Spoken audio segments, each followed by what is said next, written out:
Mrs. Morgan, a 75-year-old grandmother, had been a resident of Roosevelt Island for as long as Robert Blackwell, the island's owner.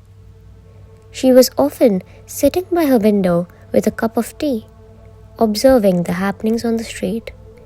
The neighborhood had always been known for its tight-knit community, but on this particular Monday, it would be forever scarred by a gruesome incident that unfolded within the walls of a seemingly ordinary house.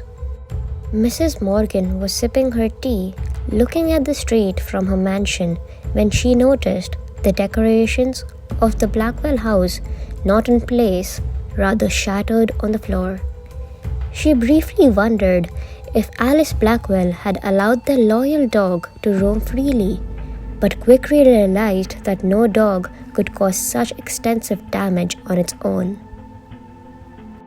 Mrs. Morgan, out of concern, came to get a closer look in front of the Blackwell house. The doorbell had been brutally taken out as if stopping all signs of intrusion. Her suspicion deepened when she noticed that all window blinds were tightly shut early in the morning, except for one. She slowly made her way to the window when she saw a man wearing a black coat murdering Alice while her mother lay dead on the floor right next to her.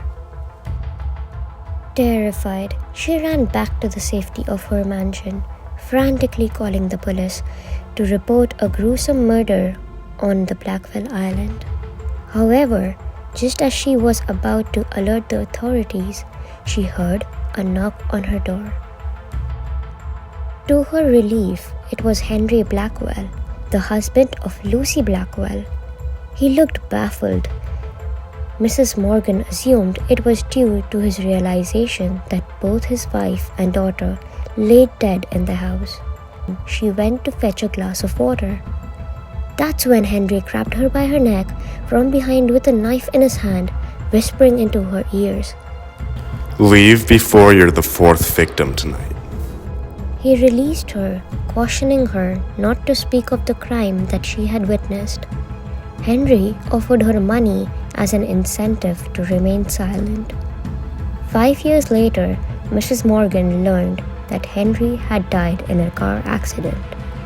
She ventured back to Roosevelt Island to see her house, but to her surprise, she noticed how Henry had demolished her house and built a Korean restaurant in place, erasing any evidence of her former residence.